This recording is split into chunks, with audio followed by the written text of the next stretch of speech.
Thank you, Mr. Chairman, and welcome, Mr. Secretary. A little over 30 years ago, I introduced a bill in the House of Representatives that banned smoking on airplanes. I was sensitive to the environment in the airplanes, the safety of it, public health, and the like, and thought the flying experience would be improved if smoking was removed, and it was. I'd like to address another issue about the quality of the experience in the airplanes today. After you're in your seat and have your belt fastened and you're on your underway, there's an announcement that usually comes around in most airplanes, not about just critical safety issues, but incredible credit card and frequent flyer opportunities. It's almost like the farmhand force-feeding a goose on his road to foie gras, the information that is jammed on you, and then the flight attendants walk up and down the aisles and pass out these cards for applications for their branded credit cards. They stand at the door as you leave the aircraft. It's a heavy sell. It's a hard sell. And you ask yourself, why? Why are they spending so much time doing it? I think you know the answer.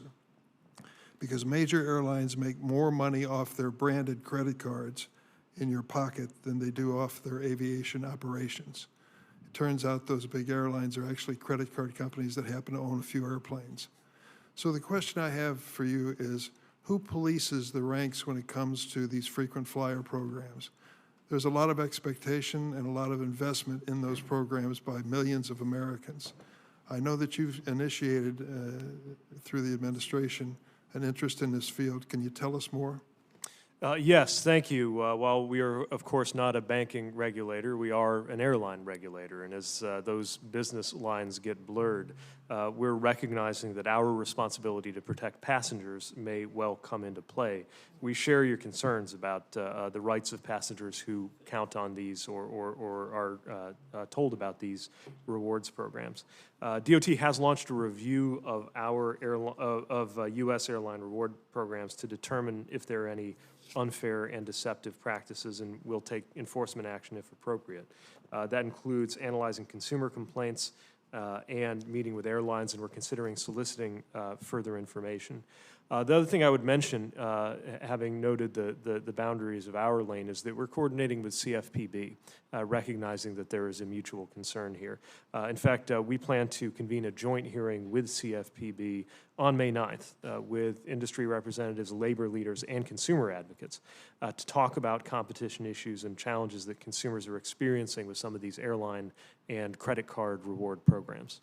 I'm glad you're doing that. And I understand you have a jurisdiction that isn't exactly consumer protection, but this is really an entity that's become so important to so many families across America. We have troubling reports that airlines are devaluing points, making it harder for consumers to achieve promised rewards. And at certain times, the cost of purchasing points from airlines' websites may be 3 times the value of the points at redemption. The list goes on and on. There is no policing the ranks of these airline credit card companies when it comes to this benefit. I have a minute and a half, and I'd be remiss if I didn't mention location, location, location. I'm glad you led off your statement on rail service with Chicago, Illinois. You can understand my interest in that. I hope that we can find a way to finally make an investment that will dramatically change the performance of railroads across the United States dependent on efficiency at Chicago. We've had some horror stories in the past. We want to get those behind us. What is your thinking on that? We certainly believe that there is enormous opportunity for investments to continue to yield improvements, and we know how important that is to your region. Welcome further discretionary grant applications in that regard that would be helpful, and I know our personnel have been engaging with teams from the region to discuss this too. Thank you very much, Mr. Secretary. I yield back the balance of my time.